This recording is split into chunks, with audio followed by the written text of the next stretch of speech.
Aprender a leer y a escribir, a expresarse para comunicarse con los demás, es algo tan básico y necesario que es desde hace siglos una prioridad para el ser humano.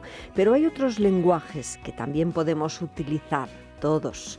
Mediados por las tecnologías cada vez más sofisticadas, pero también cada vez más accesibles. Hablamos de alfabetización audiovisual, de comunicación y educación, media literacy, que desde mediados del siglo XX, con el cine, después el vídeo, internet, los móviles que todo lo integran, se ha vuelto imprescindible para el desarrollo social de los individuos, para conocer el mundo y sobre todo para ser partícipes de la construcción social y tal vez de un mundo mejor. Roberto Aparici y Jordi Torrent podemos decir que tienen trayectorias profesionales siempre ligadas a la comunicación y la educación, la educomunicación, en distintas instituciones y países. Nos hablan de educación en medios, de experiencias de trabajo con los más jóvenes, de las producciones de jóvenes realizadores, de las nuevas narrativas con las que se están manejando los más jóvenes. Roberto Aparici es profesor de Comunicación y Educación de la Facultad de Educación de la UNED, director del Máster en Comunicación y Educación en la Red y del Máster en Redes Sociales y Aprendizaje Digital. Jordi Torrent es gerente de proyectos de alfabetización mediática e informacional en la Alianza de Civilizaciones de las Naciones Unidas. Gestiona proyectos e iniciativas de educación en medios, productor, director, realizador, que desde la filosofía llegó al cine y a otros medios audiovisuales y a la creación de programas y talleres de educación para los medios dentro y fuera de la escuela. Roberto Aparici.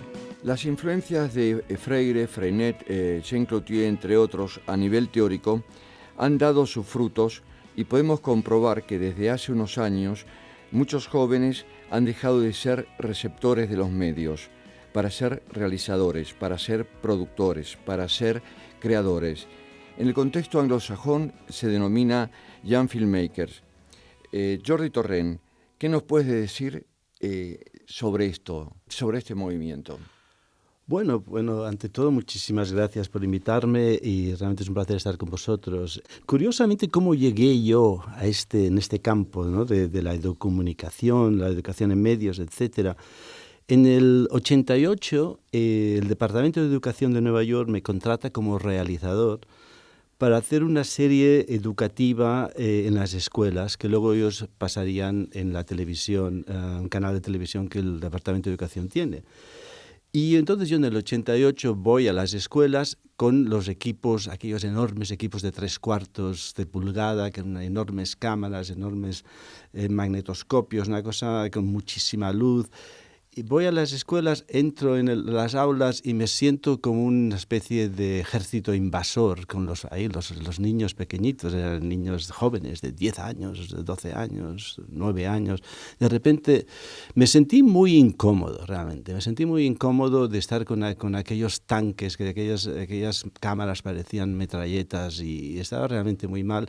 Y al mismo tiempo pensé, bueno, ¿y por qué? Es los niños propiamente, son ellos los que deberían a realizar sus propios trabajos audiovisuales y proyectarse ellos mismos, más que yo estar ahí invadiendo su terreno.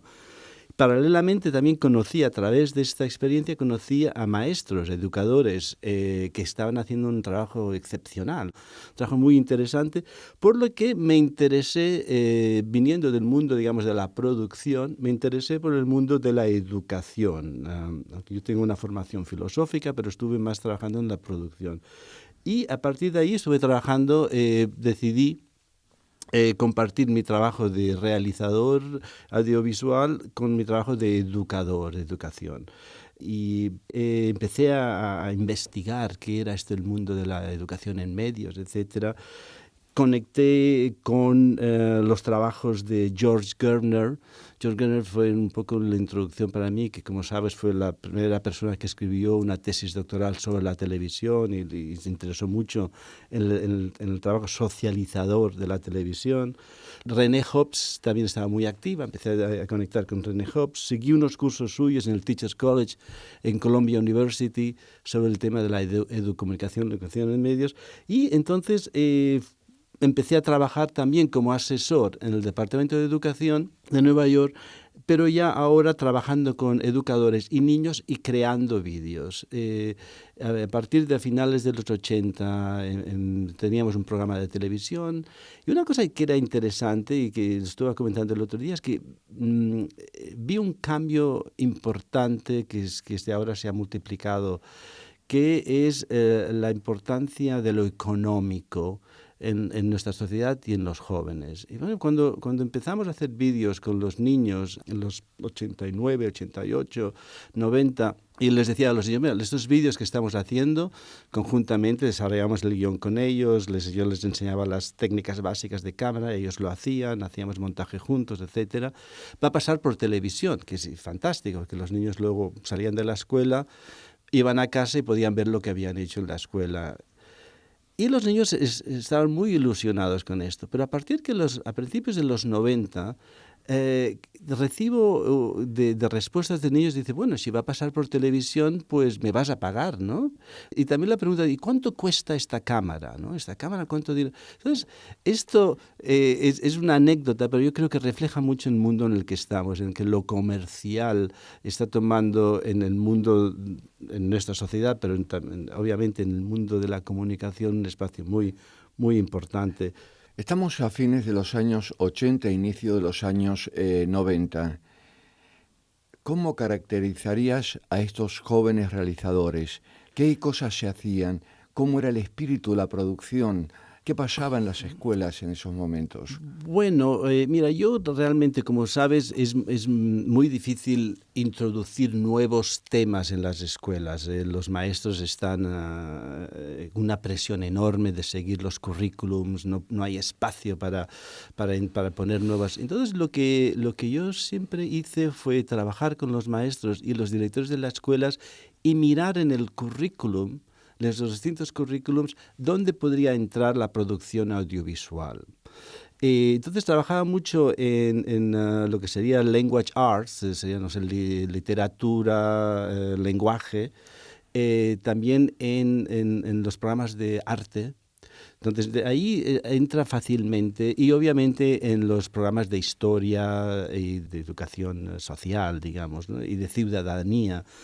Insistía muchísimo en incluir la producción como un elemento más del currículum y como un elemento de desarrollo del currículum, y que no fuese un elemento exterior al currículum. Yo creo que esto es fundamental. En el caso español, en los años 90 desarrollamos algo parecido. En la asignatura de educación artística se da un giro de 180 grados y se van a incorporar las artes mecánicas, las artes audiovisuales. Y dentro de esa disciplina, además de lengua o ciencias sociales, podían desarrollarse producciones en el campo mediático, en el campo audiovisual. Pero en el contexto norteamericano, en el contexto en el que te movías, ¿había algún rasgo característico en cuanto a los jóvenes realizadores, a los filmmakers? Bueno, yo creo que parecido a lo que podría pasar seguramente en España sería que los jóvenes lo que querían era imitar Hollywood, imitar la televisión. Cuando les decías, vamos a hacer un vídeo, lo primero que querían era sacar pistolas y gente que corriese y unos se mataban a otros, etcétera. Entonces ahí era muy importante tener una discusión con ellos. Y bueno, vamos a hablar de lo que es realmente importante en tu vida. Vamos a hablar de cuáles son tus problemas, ¿no? Y no intentar imitar las películas de Hollywood, que primero no tenemos los recursos para imitarlo, y segundo, es realmente importante en tu vida hacer un vídeo sobre un ladrón y un policía que se persiguen por las calles, o en cambio hablemos de qué tipo de problemas tienes tú en cuanto a individuo. Entonces, por allí yo creo que era un proceso de reflexión personal y de lo que es realmente importante. Y seguramente en España debería ser, me imagino, parecido. Sí, aquí lo que se intentaba, por un lado, era que desaprendieran lo aprendido. O sea, esta cuestión de los estereotipos de producción, a ver cómo podían desaprenderlos y empezar a presentar problemáticas que tuviesen que ver con su mundo juvenil. Coincide en el caso español que a fines de los 80, 90 hay una estructura de festivales de cine para niños y jóvenes, donde los niños y jóvenes van a tener la posibilidad de mostrar sus producciones. No quedaba solamente en el marco de un aula o de una escuela, sino que tenía exhibición pública. En el caso de los Estados Unidos, la visibilidad de estos jóvenes realizadores no se logra a través de circuitos comerciales de distribución, sino a través de organismos que acogen proyectos que relacionen a los jóvenes con los medios. Sabemos que se ha creado Plural Plus. ¿Qué es Plural Plus? Sí, bueno, las cosas han ido desarrollándose y ya desde hace 7 años trabajo para la Alianza de Civilizaciones de las Naciones Unidas en el trabajo de educomunicación, Media and Information Literacy amplio, donde la participación de los jóvenes realizando media, realizando audiovisuales y el apoyo a la distribución es fundamental. En este sentido, creamos un festival de vídeo hecho por jóvenes hasta 25 años de edad, pero en la que participan muchos de los 16 años, hay muchísima participación alrededor de esta edad, en asociación con la Organización Mundial para la Migración. Es un trabajo conjunto entre la Alianza de Civilizaciones de las Naciones Unidas dentro de las Naciones Unidas con este organismo, donde invitamos a jóvenes a participar enviándonos vídeos sobre la migración, la diversidad y la inclusión social. Es decir, los jóvenes hacen muchísimos vídeos, como sabemos, YouTube está lleno de vídeos, todas las páginas están llenas, etcétera, etcétera. La gran mayoría nadie las ve el joven propio que las ha hecho y sus 4 amigos, etcétera, y quedan ahí colgadas sin tener ninguna repercusión. Entonces pensamos, vamos a crear una plataforma de distribución, pero lo llamaremos un festival. Entonces cada año, este año estamos realizando el 6º, invitamos a jóvenes alrededor del mundo a que envíen vídeos sobre estas temáticas y les damos premios y a través de los organismos asociados de Plural Plus les damos premios y se enseñan estos vídeos a través de televisión, a través del internet, a través de festivales. Precisamente estos días estoy en Madrid porque en un festival que se llama El Ojo Cojo están pasando vídeos de Plural Plus. Entonces he aprovechado, estaba en Madrid en mis diversas facetas, pero una de las facetas es la distribución de los vídeos. Pero en 2 semanas los vídeos se van a pasar en otro festival en Estambul, se pasan por Televisión América Latina en Latinoamérica, se van a pasar en India con una organización que se llama Chin India. Es decir, apoyar la distribución de vídeos al tiempo que se invita a jóvenes que reflexionen sobre los temas que afectan a ellos como individuos. ¿Y podemos ver ahora mismo algún vídeo? ¿Nos recomiendas alguna dirección? ¿Qué podemos hacer para que no nos dejes ese saborcillo en la boca? Ese, no puedo ir a Estambul o no puedo ir a esta ciudad. Sí. ¿Cómo podemos consultar este material? Sí, bueno, todos los vídeos de los últimos 6 años están colgados en YouTube. Una manera muy fácil de llegar sería ir a esta página que es unaoc.org,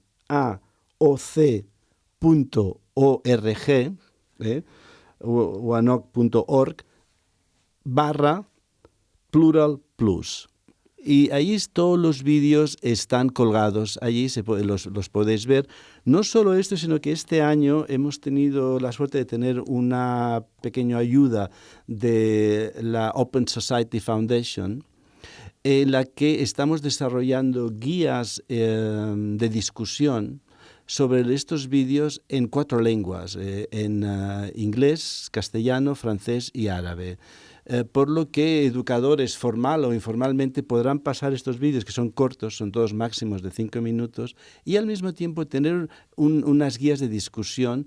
Es decir, que si un educador de lengua castellana quiere utilizar un vídeo, los vídeos en YouTube estarán subtitulados también en castellano y tendrá estas guías de discusión, es decir, entrando la facilidad.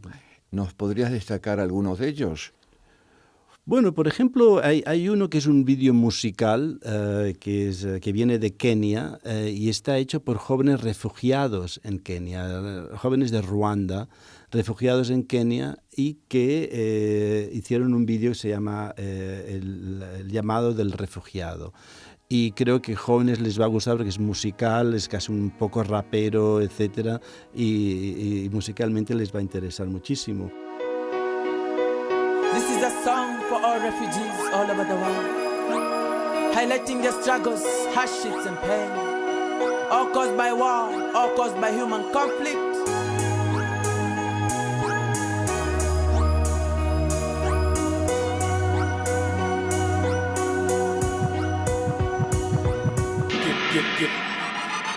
Walichukiana eti chuoni makabila tofauti, wakauana eti chuan in between, litaka kumiliki walivyokuwa na paa, walitaka wenzao waishi mashafiki, walipokataa ilibidi watumia wahuna kuwakatakata, mayo wezidi sikika, damu ya binadamu kwa wengi ikamwagika, majumba za kifahari zilibomoka, mali nyingi kwa wengi zikachomeka, migoromo ya bunduki, mikigeto ya mapanga, haipajali hata watoto wachanga, watoto innocent waliitana mama, lakini mama hakuwa salama kwa maana alikuwa ameshaaga. Vitani mbaya iliwaangamiza wetu wazazi, vitani mbaya ilitufanya tuwe wakimbizi. It makes my eyes bleed, it makes my heart cry, when all these events unfold before my eyes. I ask myself, why do I have to suffer? Yeah, is it because I'm a refugee? Is it because I'm a refugee? Is it because I'm a refugee? Do I deserve all this? Nosotros venimos la paz, paz la llave en nuestra vida. No voló la fe. Otro vídeo que viene de Perú, que se llama Orquesta para un Sueño, que es la creación de una orquesta en un barrio de una ciudad de Perú y la inclusividad social a través de la música. Son jóvenes que vienen de situaciones sociales difíciles y a través de la música pues encuentran su forma de expresarse y su forma de socialmente comunicarse con otros individuos.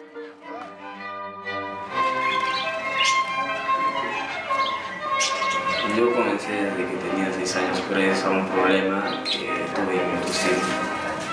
Y hasta la fecha, en el momento que quise llegar a ser bailarín de ballet,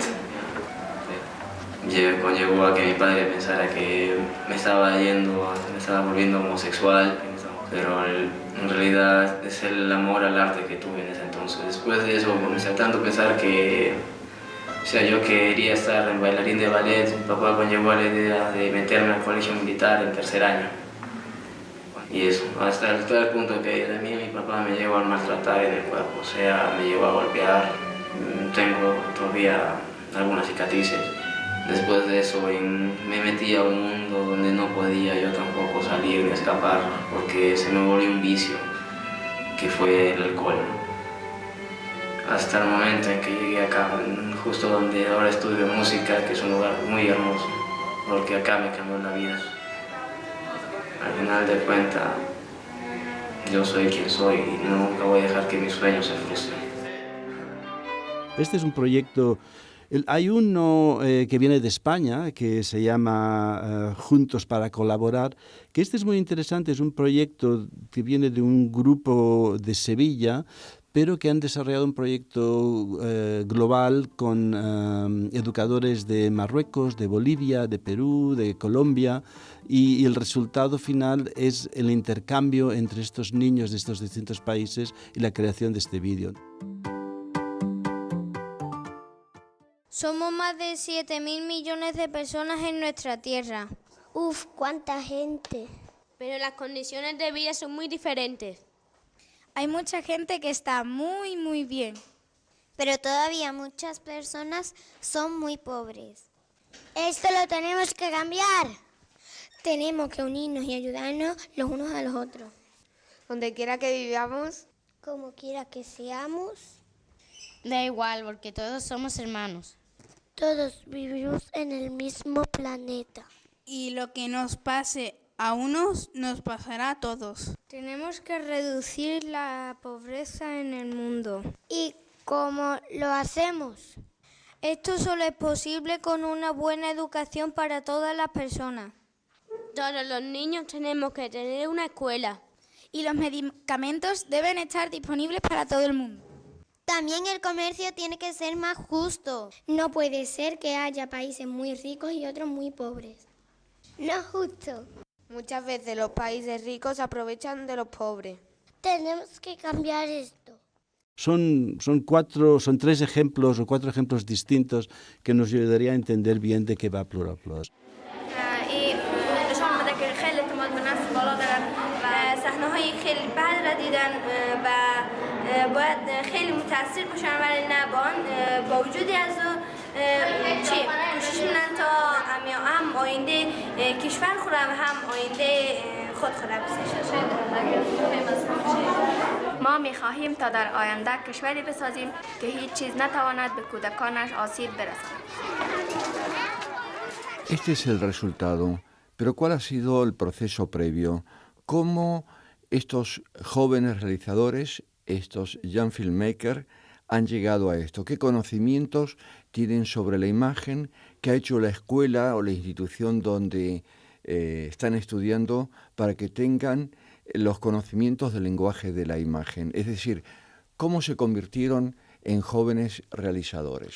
Yo creo que cada experiencia es distinta. Hay vídeos que llegan a Plural Plus hechos en la escuela propiamente, un poco parecido a lo que hacíamos y discutíamos antes.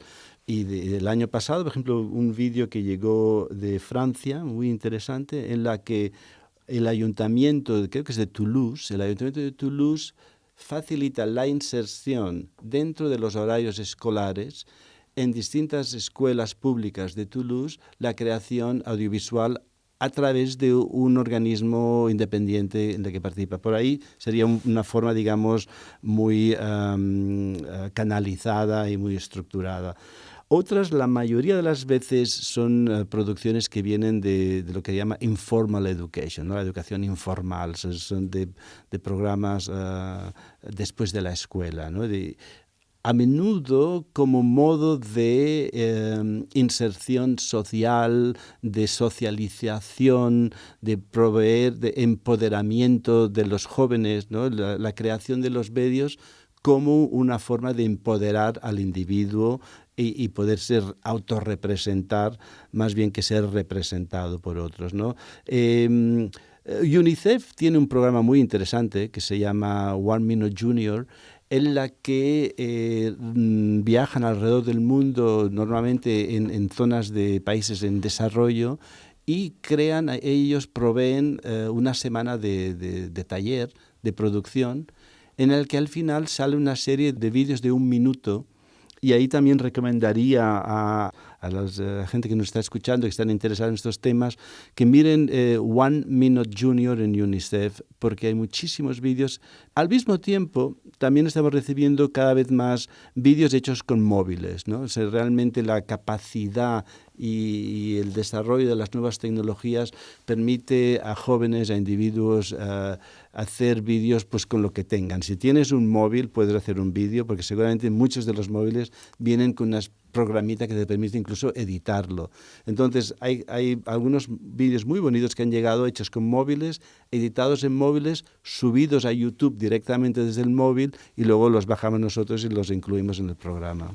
Una cosa que compruebo a partir de tus palabras es como un cambio de tendencia. Mientras que a fines del siglo XX los sistemas educativos se preocupaban sobre los otros lenguajes, sobre el lenguaje de la imagen, poco a poco, en este siglo XXI, son otras instituciones fuera del escenario escolar, fuera del escenario de los sistemas educativos, que se encargan de estas funciones.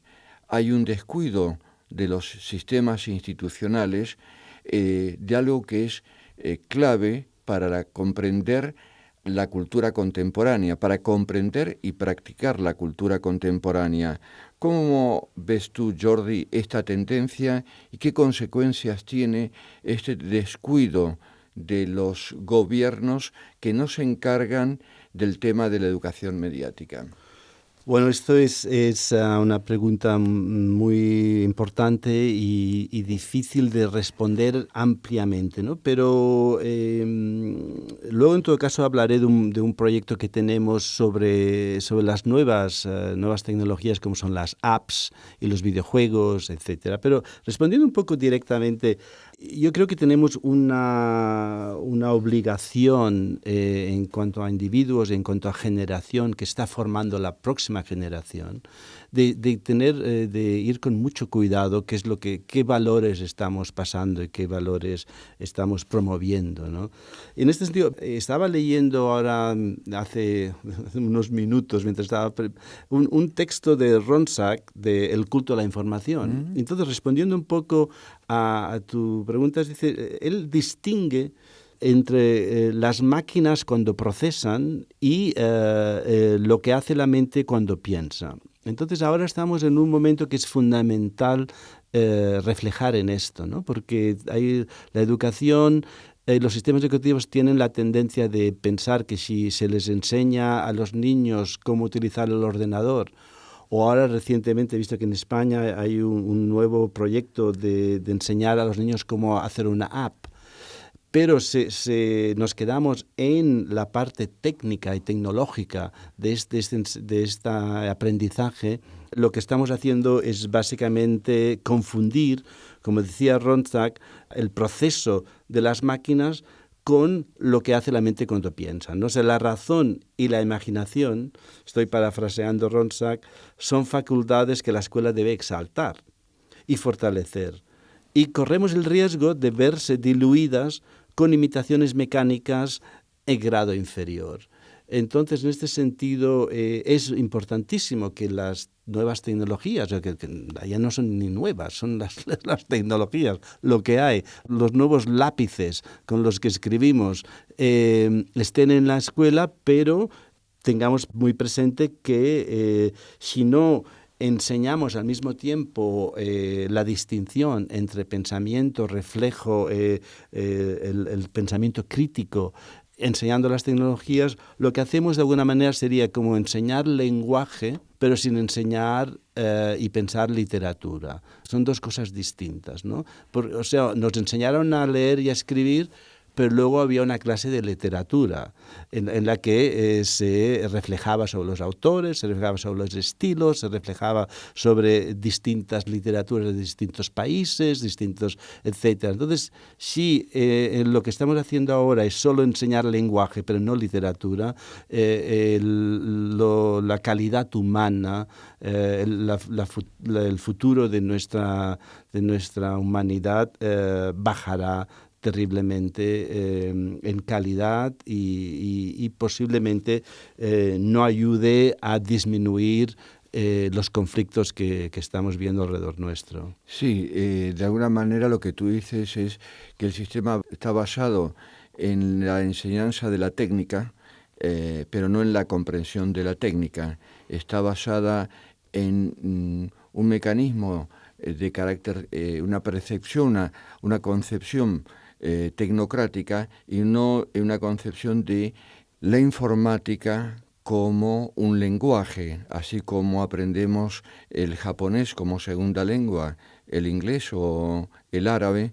Es decir, la cuestión de la programación es una segunda lengua, un segundo lenguaje te sirve para comunicarte, pero el uso de programas de manera mecánica no conduce prácticamente a nada. Es una cuestión que se deberían revisar desde las diferentes instancias educativas. Sin distancias, un programa de la UNED en Radio 3, con Roberto Aparici, profesor de Comunicación y Educación en la Universidad Nacional de Educación a Distancia, la UNED, y Jordi Torrent, productor y realizador audiovisual, educador que desde hace años trabaja como gerente de proyectos de educomunicación en la Alianza de Civilizaciones de las Naciones Unidas. Educación en medios y jóvenes realizadores.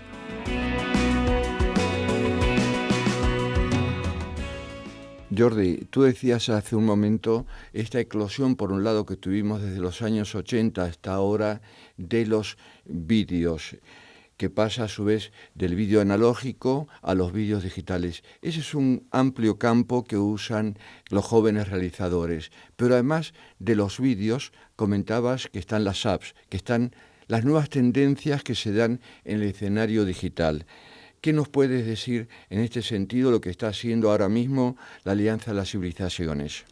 Bueno, como decías tú, yo creo que estamos en un momento en el que los nuevos modos de comunicar están multiplicándose y están evolucionando rápidamente.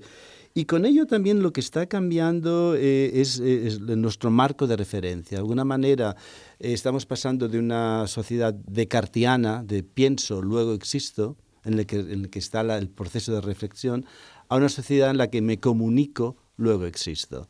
Entonces es cuando la educación debe incluir en este aspecto de me comunico, luego existo, la reflexión, ¿no? Y las dimensiones éticas de la información, la responsabilidad social de la información, precisamente porque es a través de estos medios, a través de la comunicación, que nos estamos creando, que los individuos crean su identidad personal. Entonces, el proceso de creación de identidad a través de la comunicación, debemos incluir en este proceso la reflexión, el sentido ético, la responsabilidad social, etc. Y por allí hemos creado con el Programa de las Naciones Unidas para el Desarrollo, desde la Alianza, hemos creado un nuevo proyecto, una nueva iniciativa que se llama Peace App. Y esto lo que es de los miles, de los millones de nuevas aplicaciones que están saliendo constantemente, o de aplicaciones gamificadas, o sea, gamified applications, ¿no? Y de juegos y de videojuegos, etcétera. ¿Cuáles son plataformas, cuáles facilitan, cuáles canalizan, cuáles crean percepción de la interculturalidad como modo de disminuir la polarización, ¿no? O sea, estamos en un mundo que nos guste o no nos guste, es multicultural.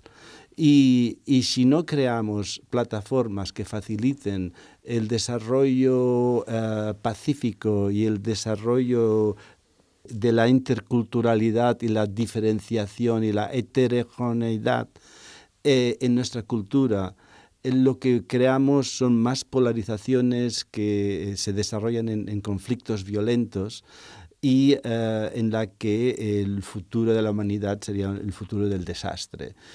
En este sentido, pues hemos creado, de nuevo, con el Departamento de las Naciones Unidas para el Desarrollo, Peace App, que lo que estamos haciendo es creando un call for entries, una llamada internacional, en la que vamos a elegir 5 aplicaciones, 5 videojuegos, 3 que ya existan y 2 que no existan y que sean proyectos.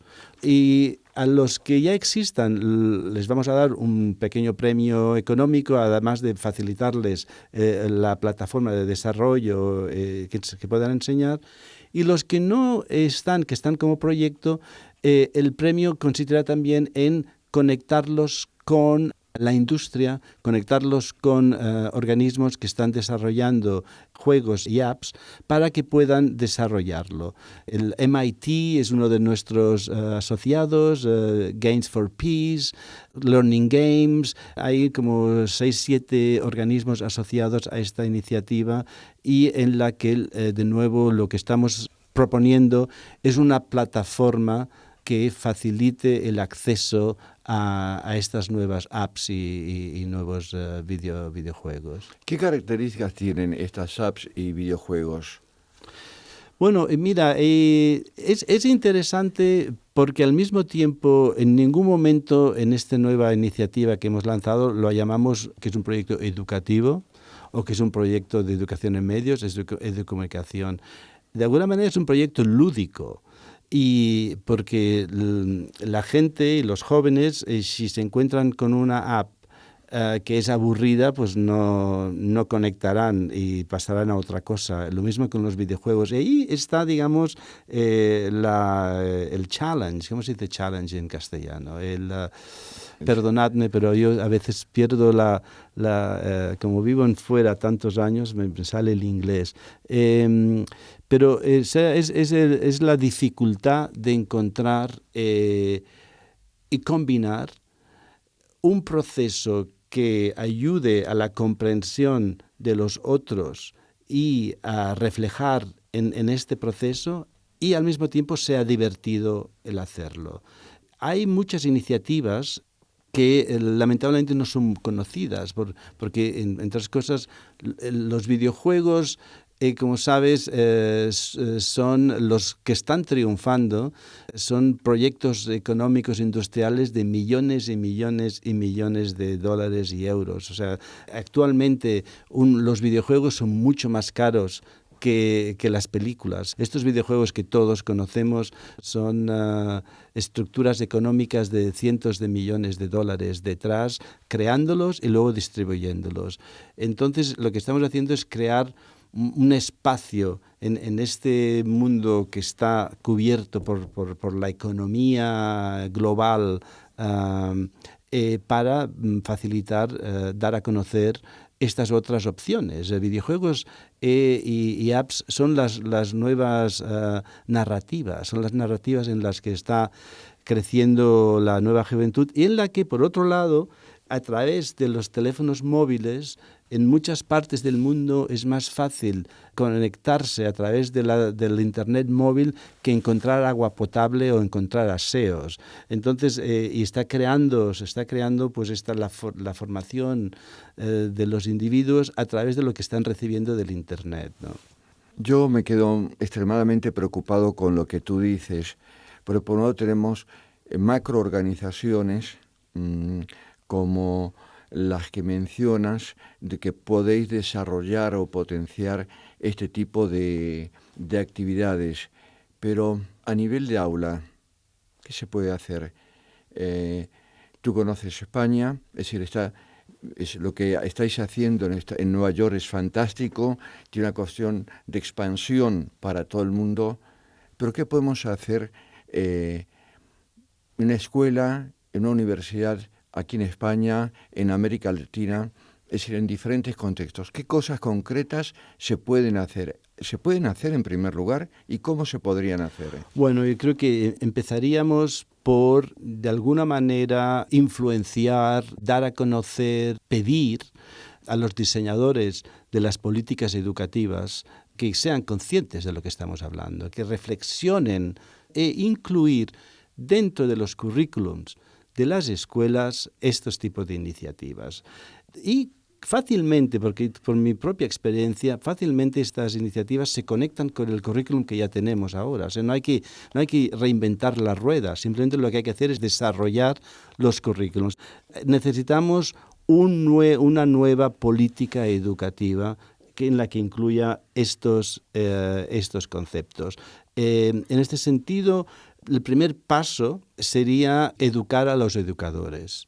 La UNESCO, con nuestra ayuda y con la ayuda de otros individuos y otras organizaciones, ha desarrollado un currículum para educadores en Media and Information Literacy. Entonces, yo diría que tendría que ser de una forma universal, que todos los individuos que irán a las aulas tendrían que pasar primero por una formación educomunicativa, una formación de las nuevas aplicaciones y nuevas narrativas de la educación y de la información, y formarse de modo que cuando lleguen a las escuelas tendrán conocimientos mínimos básicos para poder desarrollar.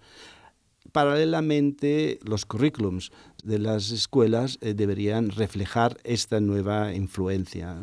Sí, los futuros docentes, las escuelas de formación de profesorado, las facultades, deberían pensar otro tipo de currículums, pero además de formar a los educadores, hay que formar a la clase política.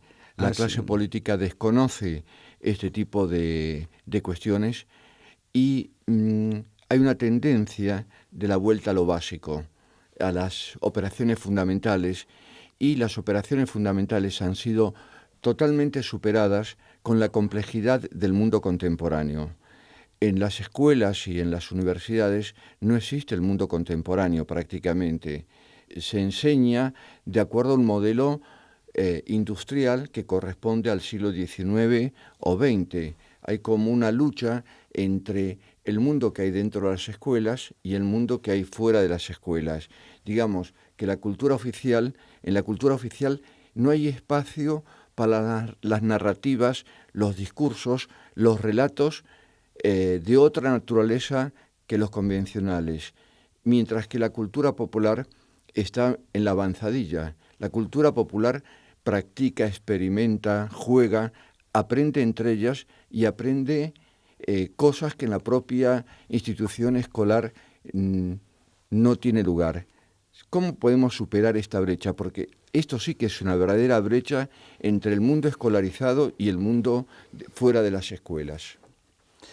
Bueno, como tú decías, habría que empezar por educar a las clases políticas que desarrollan los sistemas escolares. Al mismo tiempo, yo creo que ellos están interesados socialmente, porque lo que también está ocurriendo y que me preocupa mucho es que no solo estamos forzando una educación dentro de esquemas del siglo XIX, sino al mismo tiempo estamos restando educación humanística y lanzando hacia adelante la educación tecnológica, ¿no? Entonces el humanismo está desapareciendo, yo no sé en España, pero en muchas universidades las facultades humanísticas están reduciéndose enormemente, mientras que las facultades de negocios, el máster en business, etcétera, etcétera, y las tecnologías, todo esto está expandiéndose y todo lo que sea reflexión humanística está disminuyendo. Esto es, de nuevo, yo creo que es peligroso para la humanidad y últimamente es peligroso para las sociedades, porque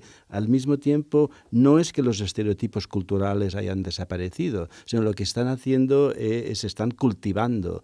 Estos nuevos, que son los viejos estereotipos culturales, están cultivándose a través de los media, a través de los apps, de los videojuegos, etcétera, ya no en la televisión, en las películas, sino en estas nuevas plataformas.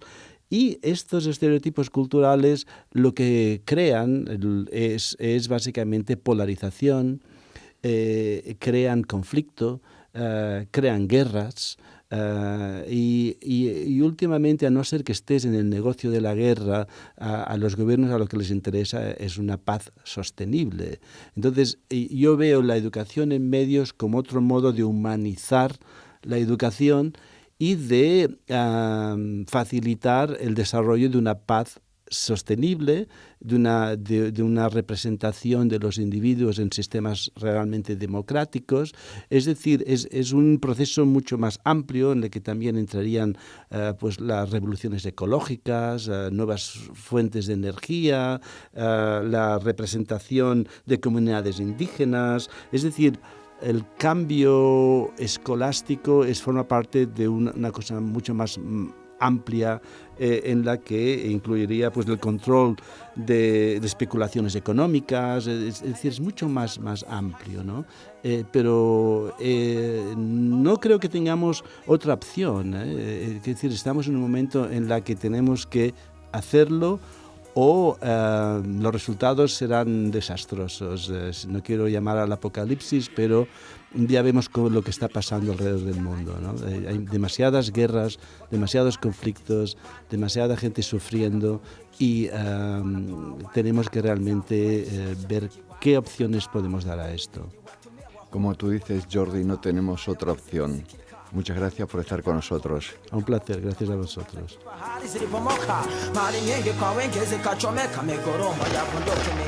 Es la banda sonora del vídeo realizado por jóvenes, Clamor de los Refugiados, una muestra de una de las producciones presentadas al Festival Plural Plus.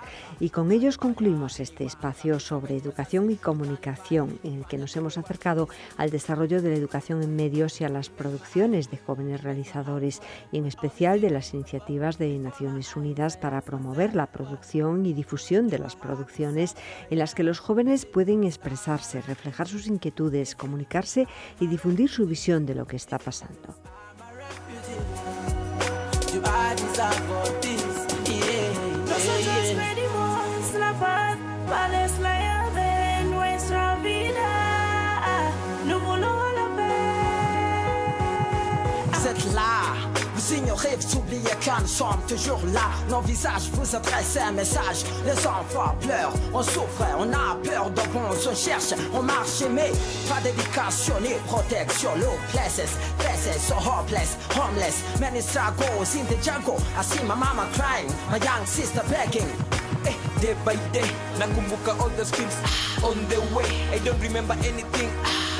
They call me refugee because sina identity. Asanteni, merci to UNHCR and other NGOs for keeping the refugees alive. Spread the love, refugees, they're people too. It makes my eyes bleed, it makes my heart cry. When all these events are before my eyes, I ask myself why do I have to suffer, yeah? Is it because I'm a refugee?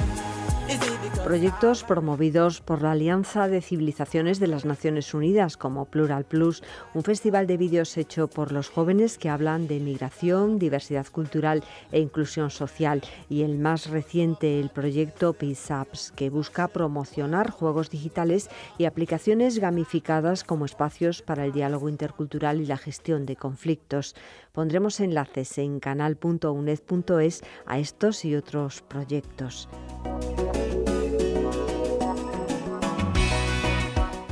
Roberto Aparici es profesor de Educación y Comunicación, director del Máster en Redes Sociales y Aprendizaje Digital de la Universidad Nacional de Educación a Distancia, la UNED, y Jordi Torrent es gerente de proyectos de alfabetización mediática e informacional en la Alianza de Civilizaciones de las Naciones Unidas.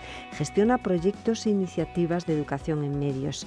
Llegó a la educación para los medios, a la educomunicación dentro y fuera de la escuela, como nos decía, desde su trayectoria como productor, director, realizador, facetas que sigue cultivando. Su película más reciente, La redención de los peces.